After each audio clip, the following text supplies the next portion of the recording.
Okay,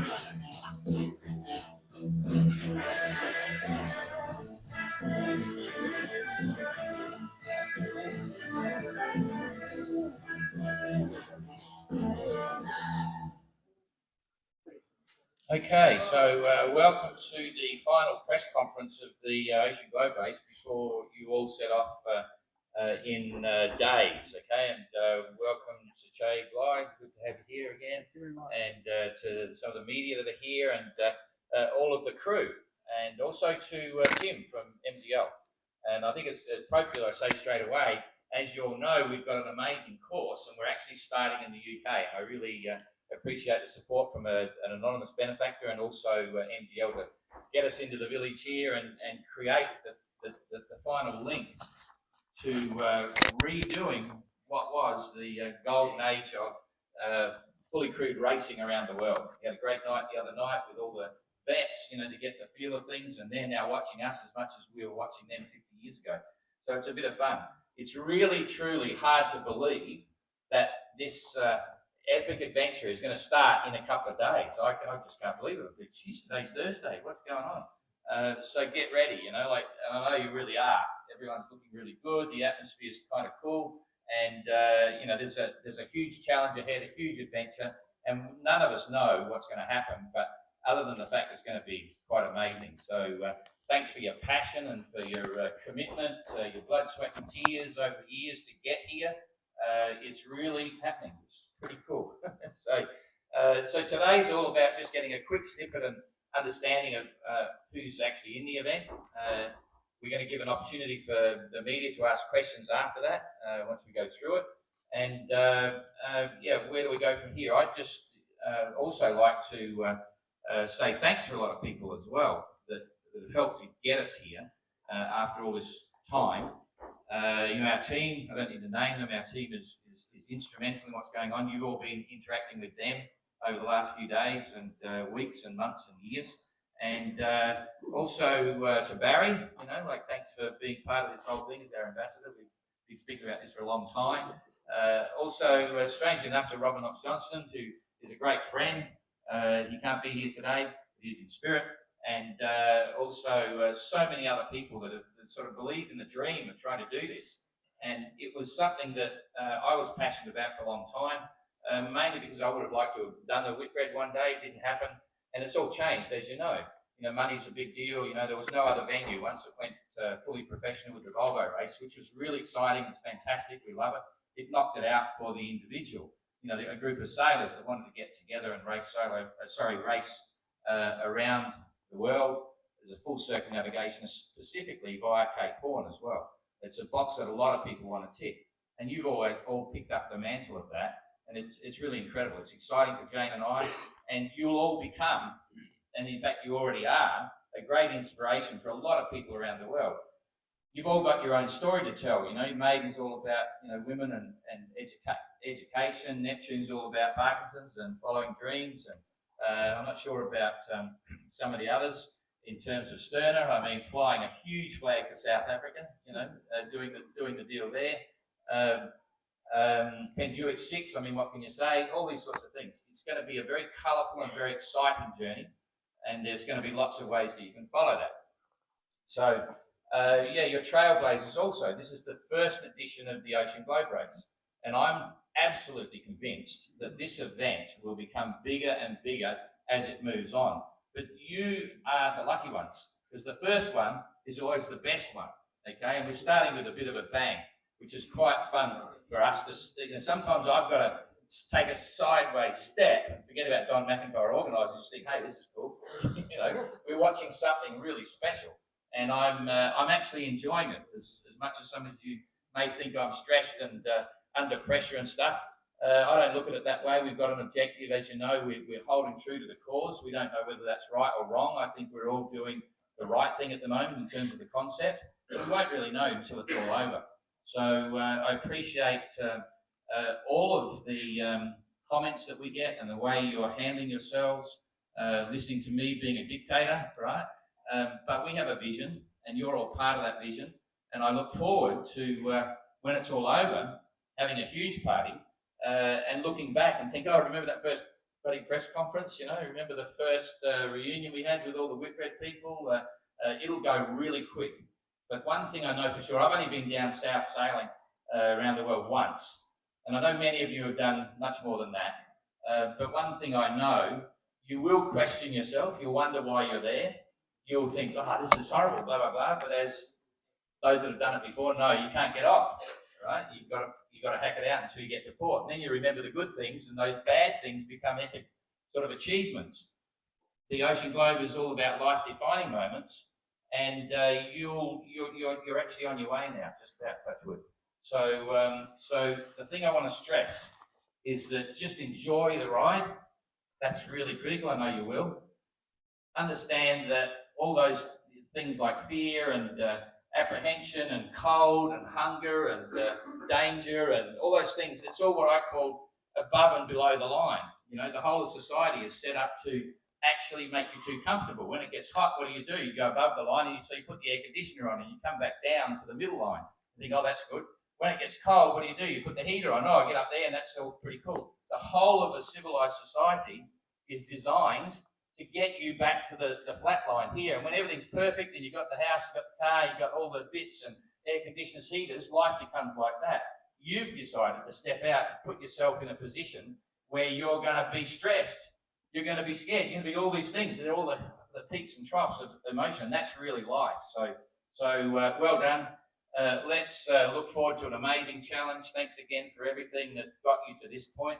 I'm very proud of the fleet, all of you. So let's just play it on and see where we go. So from that, I think I'm introducing Che. Oh, me, yes. okay. Okay.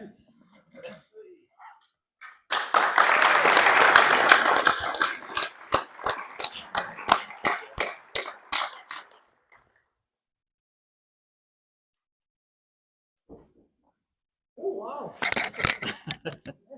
Lots of people. Well, welcome. Are we okay? Yes, we're okay. Yep. Welcome, all of you. Didn't expect so many people. I'm going to be able to come. I probably know more about this than anyone else in the room. I won't say anyone else, I'll just say in the room. And the reason for that is that after I've been around the world in British Steel, it became pretty obvious to me that there was a thirst there. People wanted to go sailing, but they couldn't get sailing because of the barriers. The barriers were that the yacht clubs were still aloof. They talked about inviting people in, but they never did. And if you did go in, people didn't really talk to you. And the jargon was different. They didn't speak the same language as us. And because I'd come from a very working class background, to a sergeant in Paris, then got off on British Steel, and I was catapulted into the very highest echelons of sailing. And it was remarkable. And I could see that there was this need for a sailing somehow. And the French organized a race called the Atlantic Triangle in 1975. And the course was from Saint Malo to Cape Town to Rio, Rio back to Saint Malo. And at that time, the race owners, sorry, not the race owners, the owners of the big yachts used to pay for the expenses for the crew. When you went out for dinner, the owner would pay for the meals and so on. And I thought, well, people can't get on the boats. What about if they paid towards the costs and they could go? So I wrote to the French club UNCL and said to them, I'd like to enter a boat into this race. I said, but I'd like to ask the crew to help with expenses. Could they do that? And they said, yes, no problems there. Delighted. So I entered British Steel, and we put an advertisement in the papers, and we got all these people and to come along to Baden-Powell's house, the cheapest venue we could get in London. And they came in, and there was as many people there as there is today that you guys sit around. And we did a presentation about what we're going to do and how much the cost was going to be. And the one thing that took us back was when we were finished to ask for any questions, one guy said, when do we pay the money? We told him about it. And that was that. And then we said, okay, well, that's fine. He said, right, I'd like to pay my deposit now. And they formed a queue there and then. They formed a queue, this long queue, and we didn't know what to do. was staggered. So we got there and we started taking checks. And there was a doctor about number 5 up in the queue. But he actually wrote the time, he paid the check to make sure he got a place on the boat.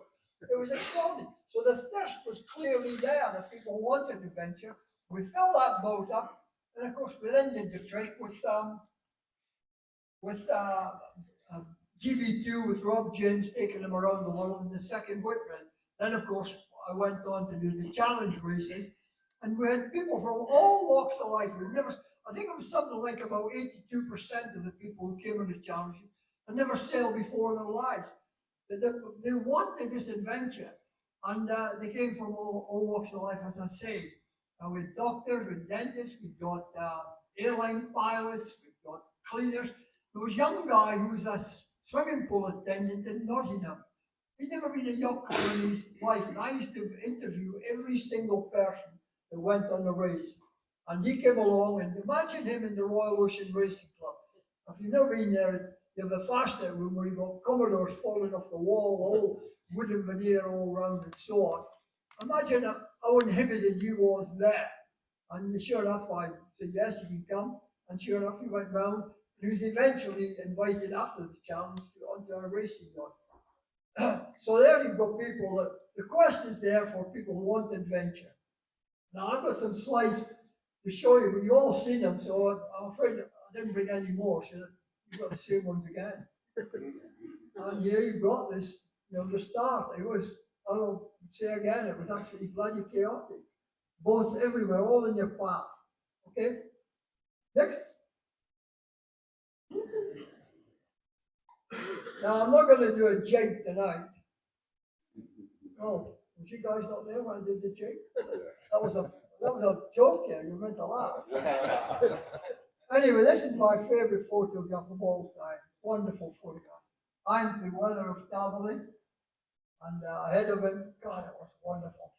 And oddly enough, I told you yesterday at the party, I had no idea how the hell I got there, but there was nobody more surprised when the boats cleared that there I was, ahead of Taberley. The only time in my life I've been in front of it. Okay.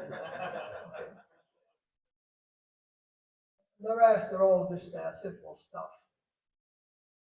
Well, I've not seen this, you guys. Where the hell were you at the party? We were at a different party, the place I gave the presentation. Yeah. Well, this is a very bad accident, I can tell you. Like a serious bloody accident. Guy got a limp to this day. And he was backed off, and what's that little island off in New Zealand? I think it was on an island somewhere. They pulled in there and he got backed off from there. But the skippers are here, and I'm sure they are. The bit you'll be worried about is this next slide. First, it takes a long time to fade in and fade out, doesn't it? The bit is here. The crew didn't want to go back in the Southern Ocean.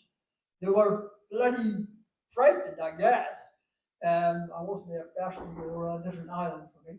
And they were frightened. They didn't want to go down, but of course, that happened to one of the boats in the Whitman. I can't remember what it was. Maybe an Italian boat, I can't remember. But one of the boats retired after they lost the guy over the side. And anyway, it's a skipper then. He's got to, as I said the other night, he's got to inject them with confidence and the leadership. The skills are going to come out to get them, to convince them that they're going to be okay and they're going to go back south. They eventually went back down south into the completed the race. The next slide.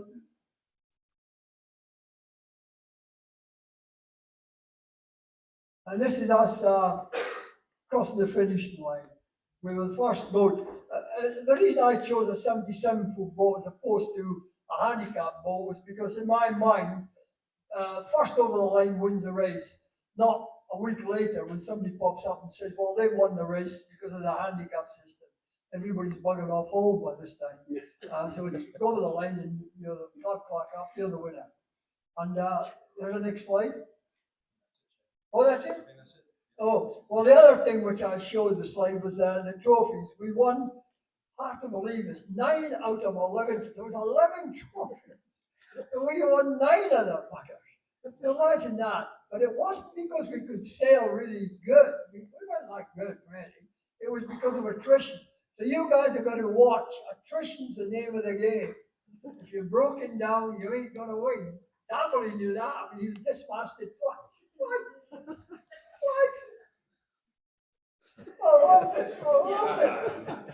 Oh, what you gonna stay up and go? I mean, nobody would have bloody walked the decks with all of us. Me into Australia by 9 hours. We thought we had a very fast boat. The boat was designed by a chap called, whatever his name was. Alan Gurney, thank you very much. Alan Gurney. And it was a takeoff from a boat called Windward Passage, which was enormously successful in America. And it was designed to be like a dinghy. So when you got in the waves, you surfed like bloody hell, and surfed like hell you did by that boat, I can tell you. Anyway, there we are. As I say, we've experienced all this about people wanting adventure and going back in time. It's just fantastic. And if you think you can't do it because it's modern and now we've got sat nav, we've got this and you've got all this electrics, that's a lot of bollocks because we've already done it. So we've done it, and you guys can do it. And I think you'll all have a fantastic time. Remember this little adage from me. Remember this little adage. Great parties before, great parties afterwards. The bit in between we don't like. Thank you very much. Thanks, Dad. Always good to hear you say things, and yeah, that was an amazing year. I remember following all that so well, but anyway, it's hard to believe we're here now doing this, but we are. So I'd just like to introduce Tim from MDL to say a few words, and we'll once again thank him for having us here. Thanks, Tim.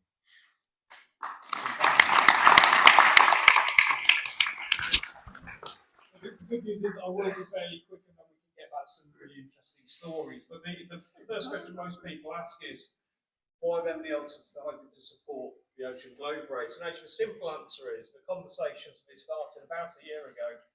And it was purely because, I think, Rob, to be fair, it was yourself at the time, it was because it was MDL Marina's 50th anniversary in 2023, and it was the 50th anniversary of the Whitbread race. And that was where the conversation started.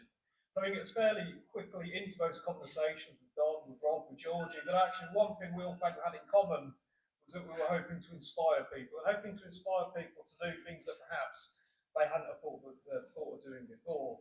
I think the one thing in the last sort of 10 days we've seen here through the MDL team and certainly with myself is all the crews that you can see in the audience when we're looking you on the marina. But one thing we do appreciate is that actually you're all inspiring the next generation. Because what you've all decided to do is dream big, you've all focused on something you want to achieve, and you've stopped talking about it, and you've started to do it. And actually, that is a great message to bring back to people, not just in the UK and the wider world, but also for Southampton. Because that also allows us to bring the race home to Southampton, where in 1989, one of the most inspirational Whitbread races was the 1989 to 90 Whitbread, where Tracy Edwards brought home the maiden team. Pretty much here in Ocean Village, a hero's welcome. And I think we are just massively looking forward to recreating that in 2024 as the boats begin to come back in, and then we get to welcome you all back again at a prize giving ceremony at the South Coast and Green Tech Boat Show. So I'm not going to take up any more of your time, but sincerely from myself and the team at MDL Marinas, thank you ever so much, and Don, thank you for helping get this going.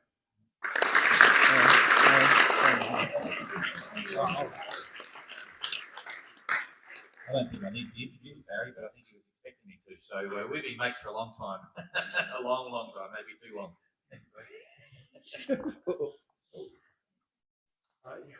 We go back. I think you pulled the plug. Oh, did I? Have you? 1, 2, 3, 4. Yeah. All right. We actually go back to the very early 90s. I met Don when he was entered in the BOC Challenge Solo Around the World race. He went round the world with a boat plastered with "sponsor wanted" on it. All the way, but he did get round, and was a continuation of all that. Anyway, Don contacted me in 2014 and said, "I've got this brilliant idea." And he says it's the 50th anniversary of the first Sunday Times Golden Globe race in 2018. what if we run a similar race? Well, we haven't done anything like that since 1968. And I thought, well, we would be lucky. It would be really good if we got 9 entries, the same as the Sunday Times did for their race, which Robin Knox-Johnson won, and he was the only finisher. And I think we were both really surprised. We announced it, I think, in 2017, and we limited the entry to 25, and we got them within 2 weeks. And we hadn't realised what Google Translate could do, so we hadn't told the French at that point. And so we extended it to 30 entries, and we then got some French interest as well. Very quickly filled up, and I think we had 150 people on the waiting list at one time to do that race. Now that just showed us. I mean, it reinforced what we were trying to do, but it was extraordinary. And one of the reasons for it, I think the main reason, was it was affordable. You could buy a boat for £70,000 or £80,000, and the race could be done for 100. A lot of people spent £200,000 on it. But today, that's affordable. A lot of people have got that in equity in houses and this sort of thing. And it's been very much the case with this. I went over and watched the start and finish of the Ocean Globe race. It was all very exciting, and the boats go very fast and everything else. But there were only 4 entries, and the cost was about £25 million. Now, so not many sponsors can afford it, let alone the people involved. So, and here we are with 14 entries in this race. Fantastic. All fully crewed, a lot of people paying their way. And it's affordable, and I'm really pleased to hear from Don that he's got 9 on the waiting list for the next race because they couldn't get together for this one. So you know, I think it's all fantastic. People love the idea of adventure, and you see the queues of people climbing Mount Everest now. Well, this race is like climbing Mount Everest without oxygen, and I think you'll have so much more to get. It'll change characters. That's the one thing we've all noticed of people who do sail around the world. They change characters. They're so much better for it afterwards. Anyway, let's talk a little bit about the first race. Sadly, I'm one of the only journalists left who counted them out and counted them back in again in 1973-4. My great mucker, Bob Fisher, died. He was the only other one in Britain anyway, and he died a couple of years ago. It was extraordinary. Francis Chichester had sailed around the world and shown that it could be done. The small boat could be done. Could be done in a small boat. And he stopped in Sydney, and his goal was to beat the clipper ship times, and he did really well with that. And then we had the Sunday Times Golden Globe race to find the first person who could sail single-handed non-stop around the world. That was a huge feat too. And Anthony Churchill, who the publisher of Seahorse magazine, but more importantly, he was the editor and owner. He was the navigator for Edward Heath's Morning Cloud, a whole series of them. So he was really well known in the sport. And Guy Pearce from the Financial Times, the PR guy there, they got together and they got a brochure. They launched it at the 1971 Cows Week, and they got a lot of interest, but they couldn't find a sponsor.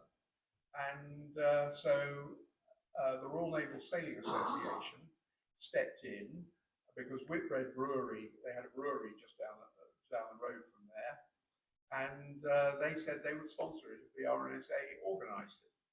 And it was a deal done in a pub at Portsmouth Quay, a Whitbread pub, of course, and Whitbread paid £13,500 for their sponsorship. So see how things have changed.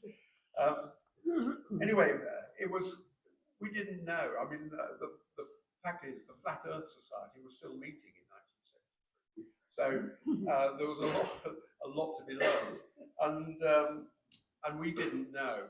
None of us knew whether these boats that do the fastnet race, basically that's what were going to be competing in it, could actually sail 6,500 miles, or indeed 27,000 miles if you count up all the legs, without real problems. And of course this race did expose some of them, but the preparation was something that I hope you guys have all learned from. All the races have got better and better, but the first race preparations, well, very few people actually spell the word, let alone say it. The Burton cutter that arrived on the Portsmouth. It hadn't sailed. They just rushed to get the rig up, and they measured the boat with IOR ratings, and they found that it was nearly a foot out. It was dug down here, and it rated 85 feet instead of 70. So they were thinking, what do we do? We've got to move the keel back. Anyway, Alan Smith, who owned the boat, he commissioned it. He was a hunting, shooting, and fishing man, and he said, "What's the problem?" And they said, "Well, we don't know how to get the boat back to rate." And they said, "Well," he said, "what do you need?" He said, "We've got to get some weight at the back." And he said, "Well, I can sort that out." He said, "Well, how can you sort that?" He said, "I can call my gunsmith. He can drop lead shot down the skeg." And that's what they did. They brought the boat back up. This guy came with all these pellets, throwing them all into the skeg. And but luckily, Alan didn't sail all the race, because I think he'd been aghast.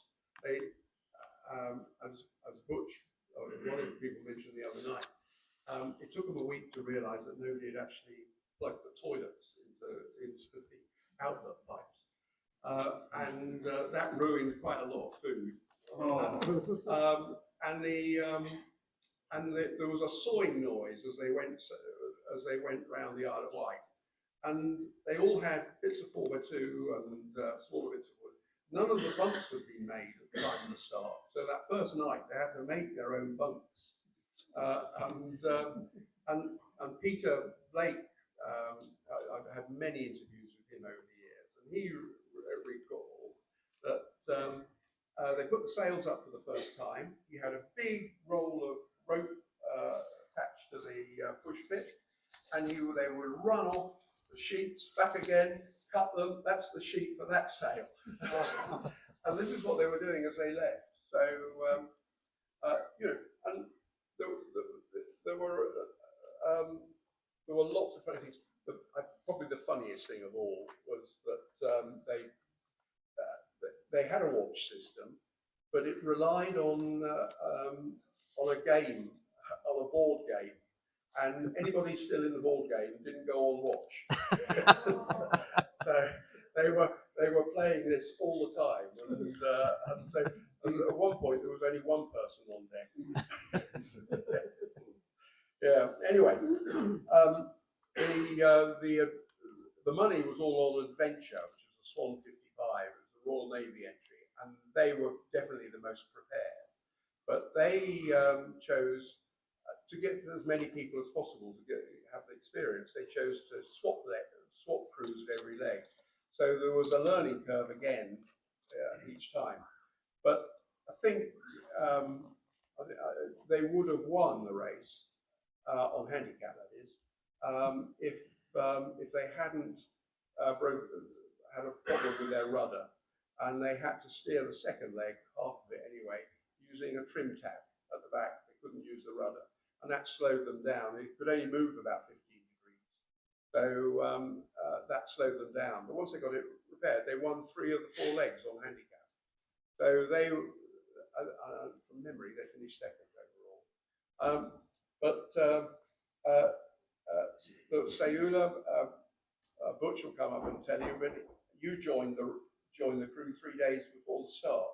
That there was a lot of last minute press ganging going on, wasn't there, on the dock? And Pendwick, I think she was also a favourite. Nobody knew at the time that she had a uranium keel, made of spent uranium because it was much heavier than lead, and I became the shore manager for Eric Taberley, and I got to know him very well when in 1985 we had a boat called Cop Nor, and he was telling me, well, about it. And he said, well, it was really simple. I was in the Navy. They had spent uranium. He said, I couldn't afford lead. The spent uranium was free. and so it was encased in the field. So, but sadly, they broke their mast. But he was always a fearsome competitor. So, you know, we had 17 starters in that race, and it was fantastic. We got so many back in one piece. Burton Cutter didn't get very far. Well, she won the first leg, but then started breaking up in the southern plating started going. So they had to go to Port Elizabeth and re-weld the whole boat up.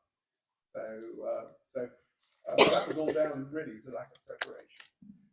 Come along the next race, and we had Connie van Rietschoten, and he was the first person really to be totally professional about it. All the crew were amateurs, and but he changed really.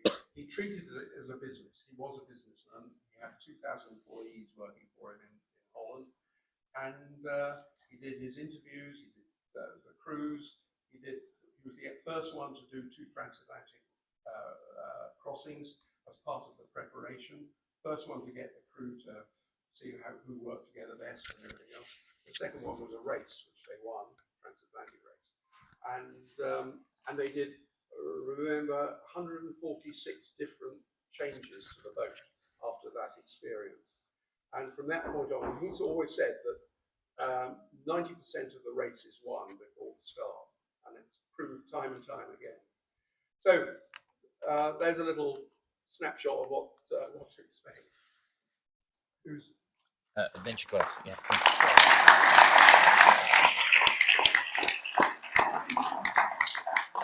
Barry is now going to interview the adventure class entrance. So we'll get all the adventure class entrants to jump up here, stand there, and Barry, I'll ask you one question each. Okay.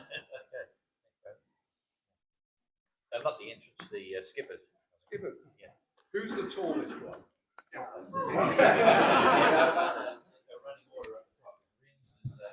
Oh, Oliver Street. How do you pronounce your surname? Rin. I have to deal with Van Rietschoten. Yeah. Well, we're country fellows. Yes, I know. Yeah. And it was just as difficult to pronounce. Another microphone. Yeah. Keep it close. Keep it close. I will. So, come on, tell us about your entry. Well, we're in Outlaw. Outlaw used to be the equity in law, so that's a Dutch boat. There needs to be a Dutch guy on it, obviously. But actually, I only joined since March. And the team has been working on this way longer. They just bought a boat shortly before COVID hit in, and that was a rather difficult situation, I have heard, because the boat was in the United States, the majority of the team was in the UK and in Australia, spread all over the world. So basically what they can do is send messages to the boat yard, can you do this, can you do that? And they started working on the boat like that. And only after COVID, they were able to have a first quick look at the boat. And well, the boat had done it before, so there was some potential. And I think the potential is still there. We're looking pretty well prepared. We ticked off the safety stuff yesterday. And apart from the food not being completely on the boat yet, I would say you're ready to go. Okay.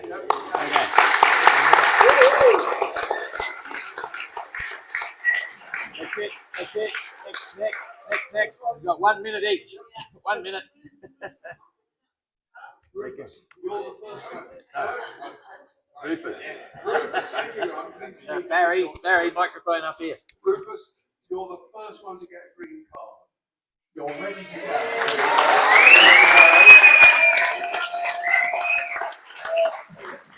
On paper, we are the slowest boat, but hopefully the papers are wrong. And we hope to be the first in many more things to come. We've really worked super hard on the boat. The boat was in quite a state when supporting COVID time, unseen at the time by Kadablo, our team director, and he took a chance. And so much hours have gone into this project, and I believe we have a good boat. Preparation is good. We've done so many hours, and thanks to the crew and our first mate and the team manager as well for just putting in so much time in preparation. And hopefully when you cast off here, the preparation is going to pay off. Yeah. Okay, next.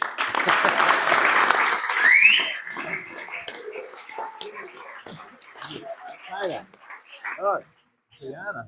Huh? Here he comes. I talked about preparation. Yeah, exactly. 1 minute. How do you do? Tell us about your boat. Yes, Michael. So as Don likes to remind me, we are the last season, and I had a quite crazy idea to phone Don at last Christmas, telling him, "Can we still come in the race?" He says to me, "Of course, my friend, come. 6 months is enough to prepare the boat." Thank you, Don. We have short nights and days over the last 6 months to be ready, but we are very happy to be here. It's a big chance for us. As for everybody, I think it's a question of passion, of dreams. So I mean, it's incredible to be here and to see all these images of this race. We have all dreamed of it. So I mean, we've done it, and I think the first step for all of us, the first victory, is to be here today. And I guess to all the crews and all my skippers colleagues, good luck for the race. Thank you.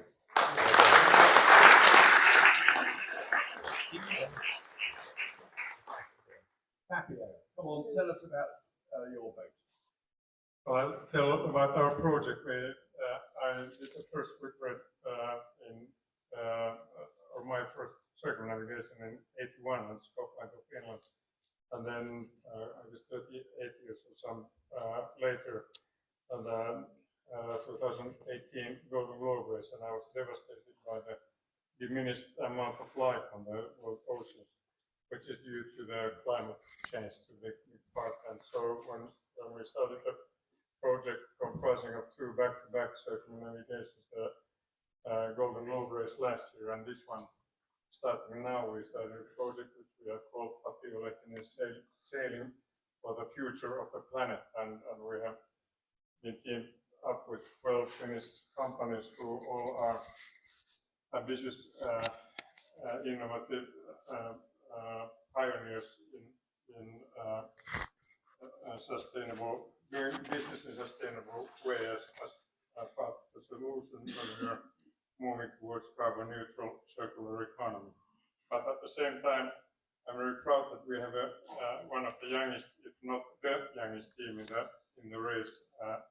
And please stand up, everybody. I'm very thankful for all of you.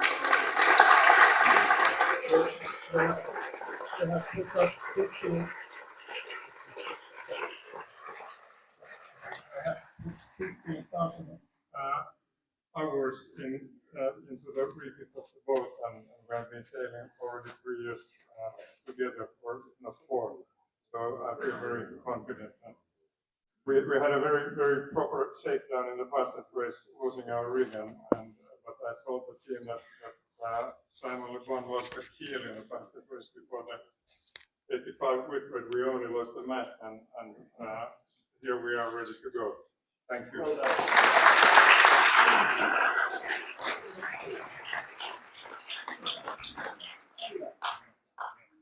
Tell us about your entry.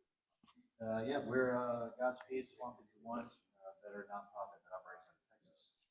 And we're happy to be here. Honestly, I'm very thankful that you guys put this together. Getting it, it's been guys have probably heard, the team enjoys living life to its fullest extent and everything that means. This race is that for us. We're really just happy here to be alive and participate in this race around the world with all of you. And you're all veterans, US veterans. Yeah, every single one of us has served in the military in some capacity, and as our British veteran, we have a couple more joining us on different legs of the race. And also, hold on. So we've got four swans in this class. Who's going to win out of you four? Have you got a prize for the swans? Yeah, my money's on Triana. I really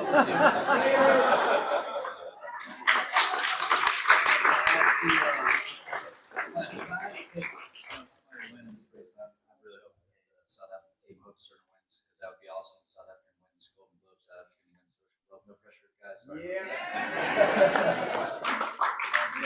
Just well done. We're here. We're just here. You're very more than that. Thank you.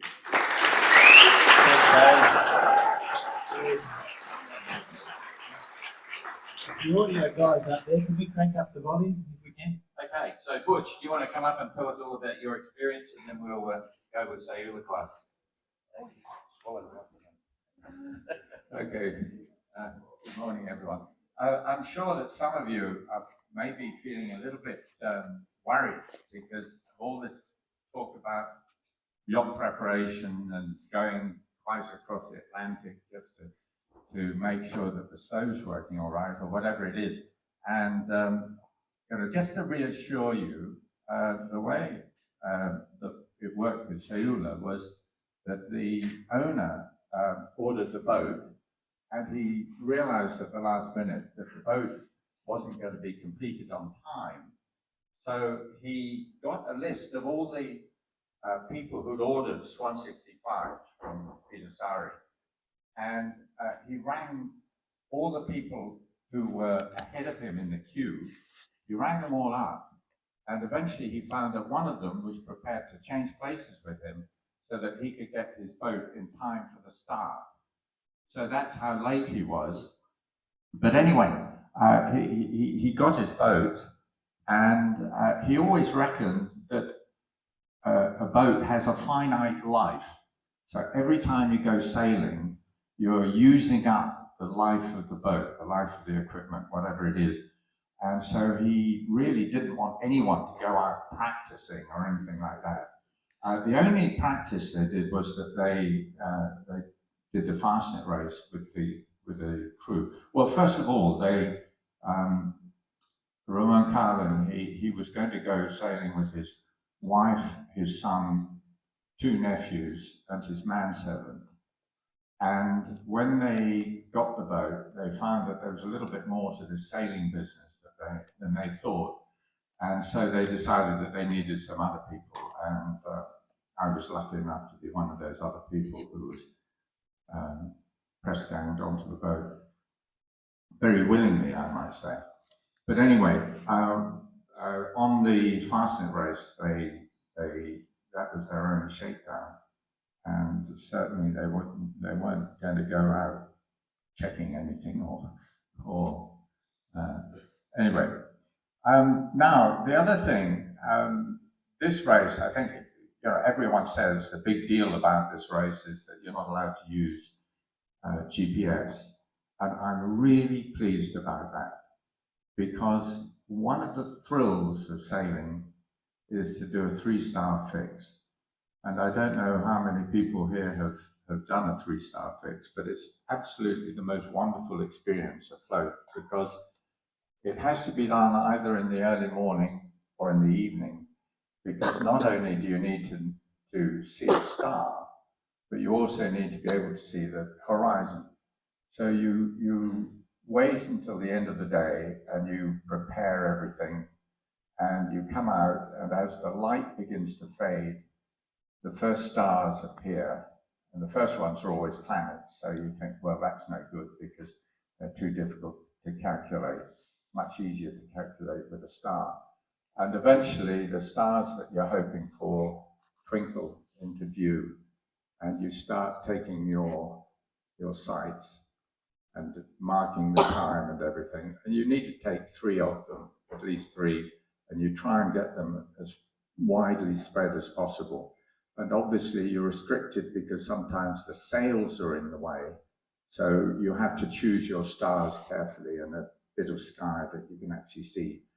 And then as the night closes in, you go below and you calculated it all out. And you're left with 3 lines, 3 position lines on the chart, and they make a little triangle, and you know that you're inside there. It's a wonderful feeling, and it's such a pity that modern yachtsmen don't get to feel that.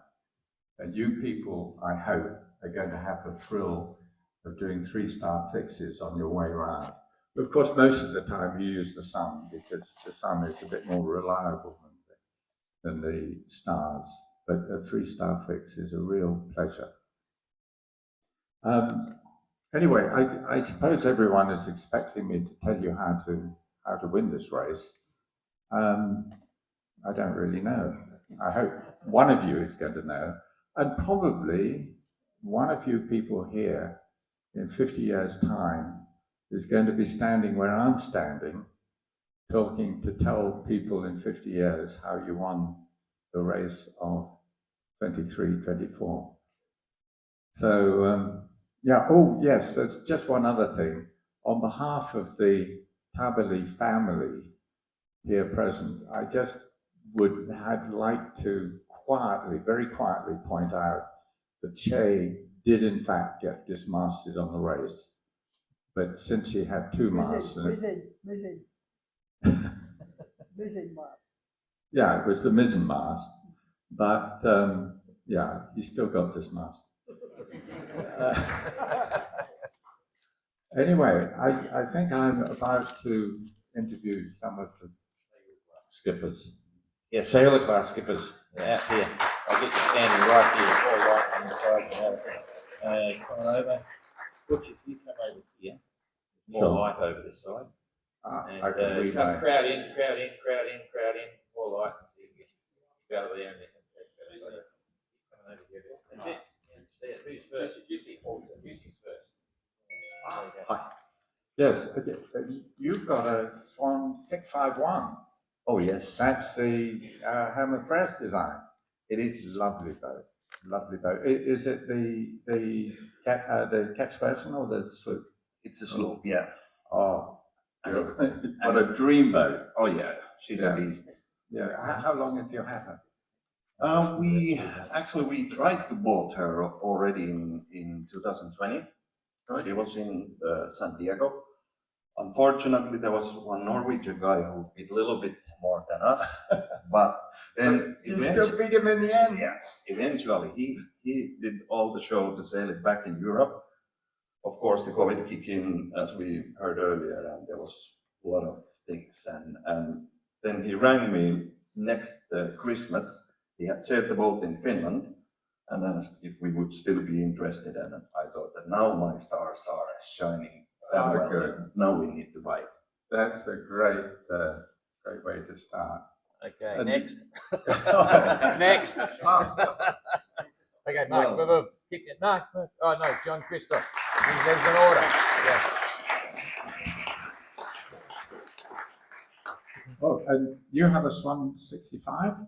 57. Oh, 57. Oh, yeah, it's a little bit smaller, but still a nice boat. And where did you get your crew from?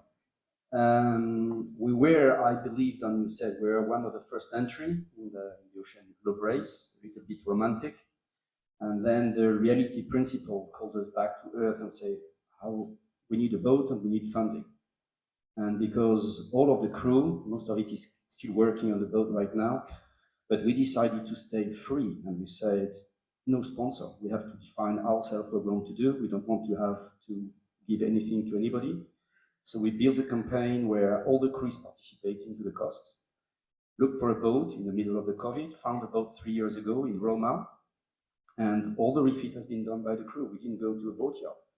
Everything was done by us. That's wonderful. Yeah. Really, that's a heartwarming story because it shows that what can be done with a small budget. Great. Okay, next. Mark. Oh, what is it? You have a Swan 65. Yeah. And it's got a taller mast, I understand. Yes. You've got, Yes. that is a very, very good thing to do, because if you have more sail, you go faster in light winds. And the important thing is that if you go fast in light wind, you spend less time in light winds. So if you go half a knot faster when you're only going 2 knots, it's a lot better than going half a knot faster when everyone is going at 20 knots. I do not have a lot of solution.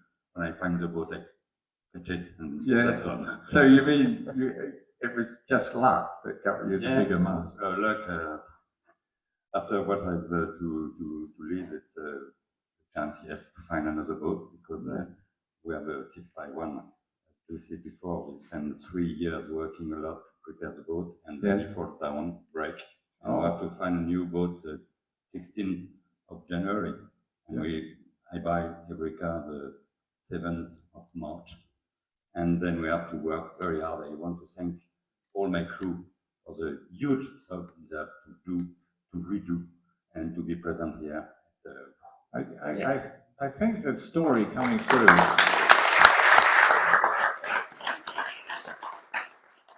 I think it's wonderful, the determination of people. You know, you start out with a plan, and then that goes wrong, and so you move to another one. But the determination to do the race was always there. My grandmother was used to say to me when I was a small child, said me, if you want, you can. If you cannot, that you don't want enough. Absolutely right. That's right. Perfect. Thank you. Okay. Captain Coconut, you need no introduction. Hello. I would have thought that after your experiences going around alone, that you would probably have felt that you've done your bit. What brought you to do this race crewed now? Yes, I did the 2018 GGR, and I think I was the slowest circumnavigation on the planet. And on the next one, I had to sail back to complete the last one to do the next one. And then my son got married, so I stopped the race in the wedding. And then Don came up with an idea that not only had he designed a race, but he wanted to have a boat in it too. And he was looking for a skipper. And I was crossing the North Atlantic at the time, heading to Panama. And so I changed the plan and went to Trinidad, and here I am. Brilliant. I bet that's a unique way to start doing this race. Absolutely fabulous. Okay. That's it. Okay. Thanks, Butch. Thanks, everybody. Okay, next one, I'd just like to introduce you to Brian. There we go. Good to have you here. Brian's going to be one of our commentators during the course of the event. There we go. Hello, everybody. My name is Brian Hancock. I grew up sailing on a small lake in South Africa, sailing dinghy, and had the idea of sailing around the world, but that was completely a dream that was impossible. But one day at the local library, I found a book by Che Blythe, and I read it, and I loved it. And so I had the idea that I had to do it. But most of the stuff is serendipitous.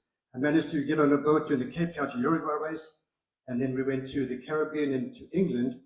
I joined a boat called Battle Cry and did the 1979 Fastnet race. And it was a Swan 57, and the boat started to break apart by the Fastnet Rock. So we went into Cork in the southern part of Ireland, and the local newspaper back in South Africa reported a huge storm in London, the yacht race, local boy presumed dead. And my dad read that in the paper. It was a picture of me. And back in those days, there was no way to communicate. Everything was done by telex or telegram. I went and discovered the joys of Guinness, and couldn't get back. The boat was pulled out of the water in Ireland, and so I went, hitchhiking around Ireland. And a month later, I go back to England, and I called my dad, and he thought Hitler was dead. He had no confirmation that I was alive. And but anyways, what the hell did I just do? That's good. Okay. Oh, that's good. Oh, that's what I did. So anyway, in 1979, I did my first long race, going into Australia, with Skip Novak as the skipper. And I went back home to hook up with my girlfriend, but she was dating somebody else. So I carried on and went to England and joined in my first Whitbread race with Skip on a boat called Alaska Eagle. Now we'd taken a perfectly good boat called Flyer that had won the 77-78 race. We'd spent $500,000 to modify it. The boat went slower, the rating went up, and the boat was named by the rest of the crew Alaska Beagle, because the boat was an absolute dog. But we thrashed it around the world. Now, the race committee is very clever. They spaced the race 4 years apart, because when you cross the finish line, you say, that's it, never again. But after 1 year, you start to think, that wasn't so bad. After 2 years, you think that was kind of fun. After 3 years, you've forgotten the misery. After 4 years, you sign up again. So I signed up again in 1985, 84, I think, to sail on drum, again with Skip Novak as a skipper, and Simon LeBon as one of our crew. And that was pretty uneventful.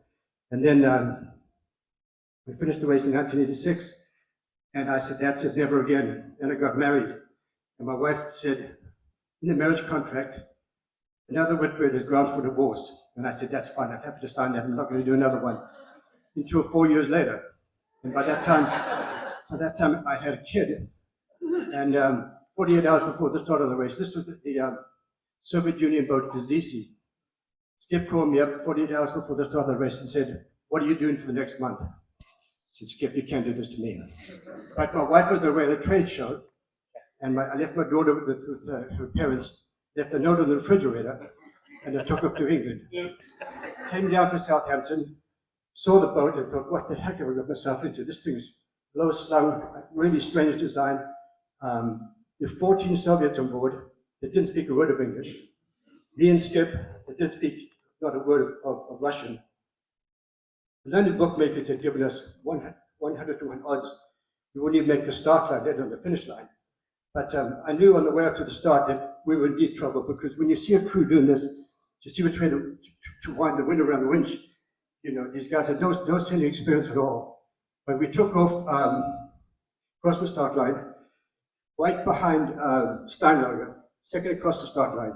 Purely by luck, we had the sails up. And the Soviets were so happy to be anywhere but the Soviet Union. I was just terrified to spend the next month at sea with these guys. They had absolutely no clue what they were doing. So we managed to get a spinnaker up. We got down into the Bay of Biscay. We needed to jibe or take the spinnaker down, but we couldn't. We didn't know the Russian for jibe or take or down. So we left the spinnaker up and just kept going. The rest of the fleet jibed out into the Atlantic, and we were sitting becalmed off the coast of Portugal. But all the other boats had sophisticated weather satellite equipment. We had nothing. So what we did was just look out the window and find a puff over there, a puff over there. And we went from 15th to 5th by just playing the shifts. And we were just down toward the equator. And we thought we'd done so well now, we're going to call our race headquarters back at Moscow and tell them we no longer last in 5th place. We patched to a single sideband call. We get our race orders and we tell them the good news. They say, it makes no difference now. Russian press has been reporting in 1st place since the start anyway. The power of propaganda. So we went on to come 7th into Punta del Este. And I got off the boat. As an aside, the coast keeper hanged himself, but that's a story for another day. And the Vizici finished the round the world race. So, you know, dreams do come true. And I like to say that the hardest thing about sailing around the world is leaving the dock. You know, most people have an idea to do something like this, but you have to throw the dock lines ashore, and you've got to go. And once you go, it's easy. Not that easy, but it's doable. But you have to leave the dock. Most people never leave the dock. All of you here have decided to leave the dock. So that's about it from me. I have some prepared questions tonight.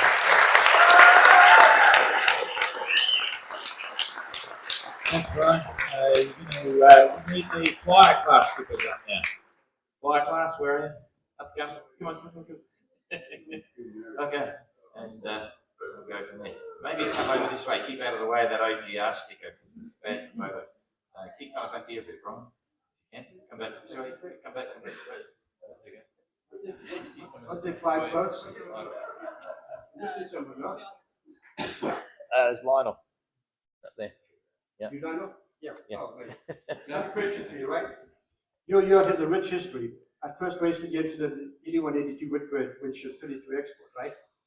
As you know, Lionel appeared one day. Oh, slow. English. I am French. Speak slowly. Let me cut to the chase. Your boat has a rich history from the 81 Whitbread and Lionel Pierre winning on the boat. How do you plan to continue that legacy? And we have a lot of pressure. This boat was mythic boat. We win 2 times with 8 professional sailors on board and a good rating. Now, we try to make the same thing with many amateur sailors with big equipment, but not a good rating, but it's a big challenge to put this boat another time on the finish line. That's fantastic. Good luck.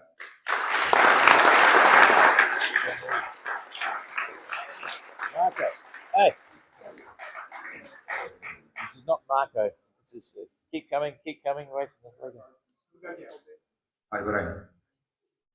Marco. No. Bring your coach to Victoria along. Oh, it's you. Victoria. I was warned about you. Yeah. This is why I prepared a question for you, because they said if you get it wrong, he's going to be pissed off.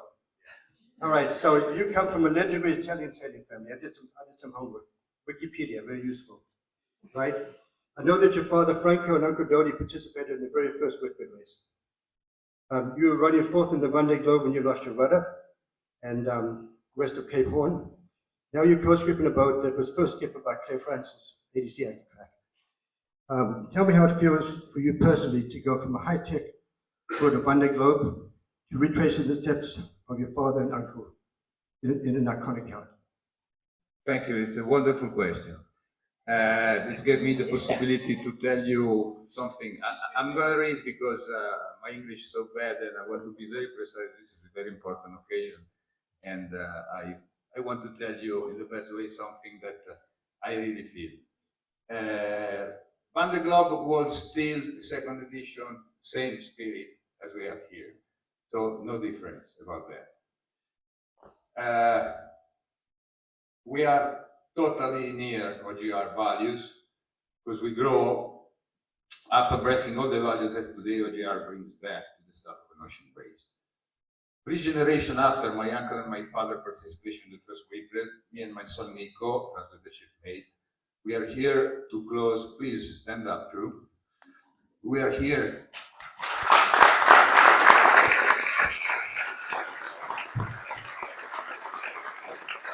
Thank you. We are here to close the circle between our family and the fully crewed round the world race.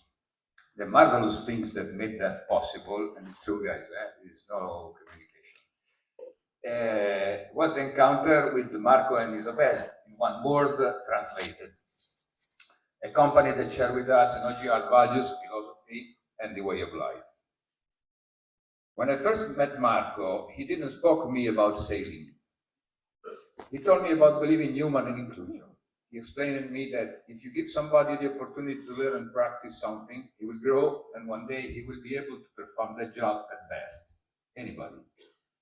Strange, because since we were kids on board our yachts, my father Franco gave us serious tasks and the same responsibility of the adults, but we really were little kids. My uncle Doi gave us the dream. For those reasons, in translated, we did a crew selection more based on attitude and commitment, not only on skills. More than on attitude and commitment and skills. The worse they were, the better it was for us because I want to create them at my image you know.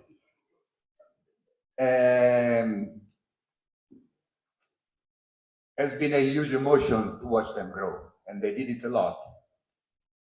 And it's an immense emotion to see how they are living now, the beginning of the OGR. They are walking 1 meter from the floor. We all do. I see that in all of you, entrants. almost done, eh? Since I'm here, the sentence bouncing in my brain like a magic ball is one race, one big family. Worst enemies in the water, best friends on land. I have a huge respect for any single person here. We all had a dream and we are here to make it real. I wish all of you sailors and fantastic new friends the most wonderful adventure of your life. Have fun, make a treasure of your emotion. So you will be able to share them with the coming generation, as Brian is doing with us. It's extremely important because the human race has definitely lost the bearing in too many subjects. We must go back a while and breath again a more simple and intelligent way to do things. For all that and more, we thank Uncle Don and his wonderful team. See you in Cape Town.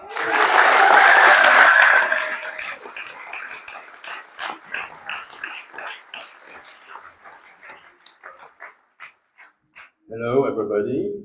Hello, Tanagai. Yeah, Tanagi, that's Tanagi. Tanagi? Yes. By the end of the race, I am Roto, I'm not in by the end of the race, I'll have your name figured out. Okay. So you've done a number of circumnavigations. You did second with it, right? No. Damn Wikipedia. Which one did you do? No, I didn't. I'm not done it all. All right, but you were a surgeon, weren't you? Yeah. I got that right. That's so, there's a lot of strong teams supporting you, but can you talk about Bertrand Bertrand? Ooh, it's difficult to speak about Bertrand. He's a huge man. He's a fantastic guy. He's engaged against the Parkinson's disease. He has a very difficult life. He has a fantastic courage, and we are all really proud of him and to be on board. Stand up, please. Bertrand. Allez, les gars. Bravo. Bertrand. Where is Bertrand? Bien, Bertrand.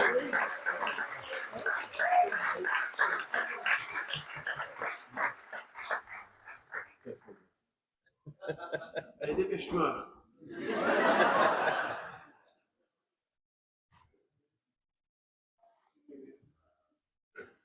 Okay, so this is Bertrand. Everybody knows him. And I thank him very much for his courage and to be with us. Ouais, bon, merci beaucoup à tous. Je vais essayer quelque chose je vais me lancer dans ce challenge maintenant. Il y a eu quelques péripéties, mais c'est derrière nous et le plus dur arrive maintenant aussi. Et ce sera plus physique et ce sera avec vous, grâce à vous.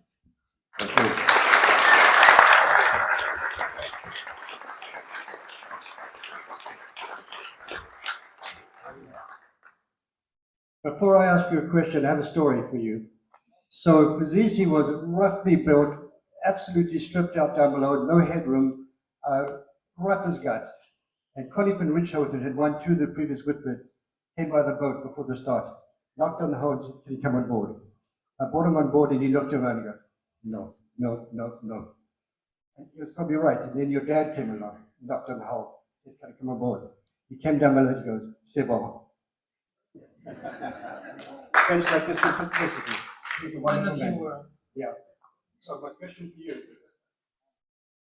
There are few names as more iconically associated with offshore racing than Pendwick and your father Taverny. I knew your father, by the way. There must be a lot of pressure on you to perform. I'm sure that you're up to it, but how do you feel about it? I don't have any pressure. I've got the best boat in the world and the best crew in the world. That's all you need is confidence. The most important step is I don't have to put any pressure more on translated and maidens. Okay, I'm doing it from 10 days.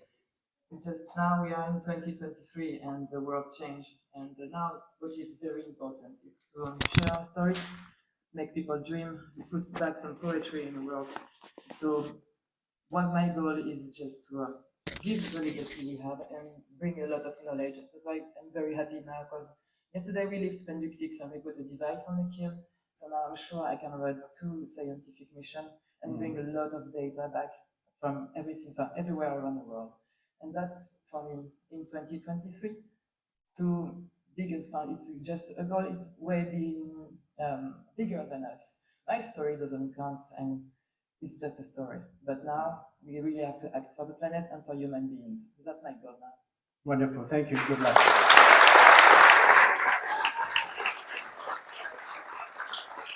I like to keep the last for best, for the best till last.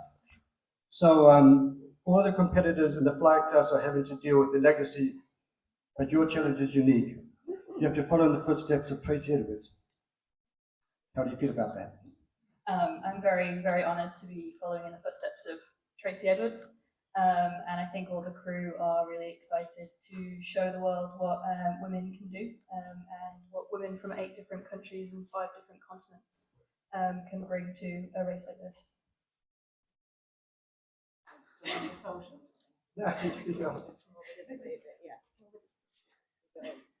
So I presume you're up to the task and your team's ready to go. I saw the boat, it looks immaculate.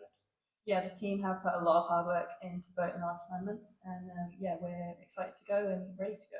Well, congratulations and good luck. Good luck to everybody. Thanks, Brian. Thanks for the crews.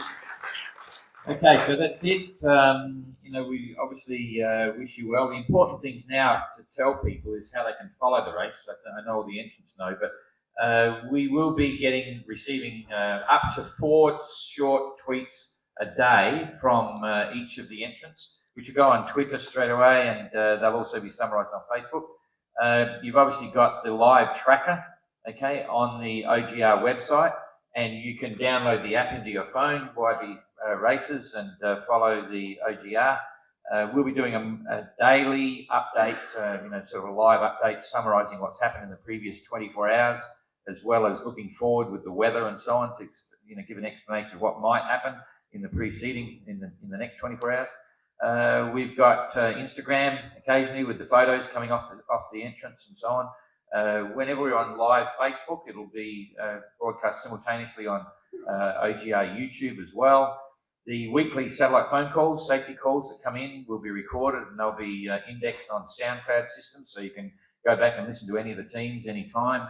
And then, yeah, there's some special events that happen during the course of the voyage. There'll be a half-hour session live, Facebook on and YouTube into the boats, where you can, the followers can actually ask live real-time questions. So look forward to that as well. Of course, all the start will be covered live on Facebook, YouTube, same as the finishes of each boat, and we'll look forward to getting comments. There'll be question sessions every week that people can ask any questions about the race, and we'll answer those regularly. So that's about it. Thank you very much, and we'll look forward to seeing you all out at the start on Sunday, only a few days away. Thanks to Che and Brian and Butch. You'll be and Barry, of course, occasionally as our ambassador. You'll all be involved with commentary, and we'll have guest commentators once a week on a session talking about what's going on and giving opinions. So good luck, and we'll see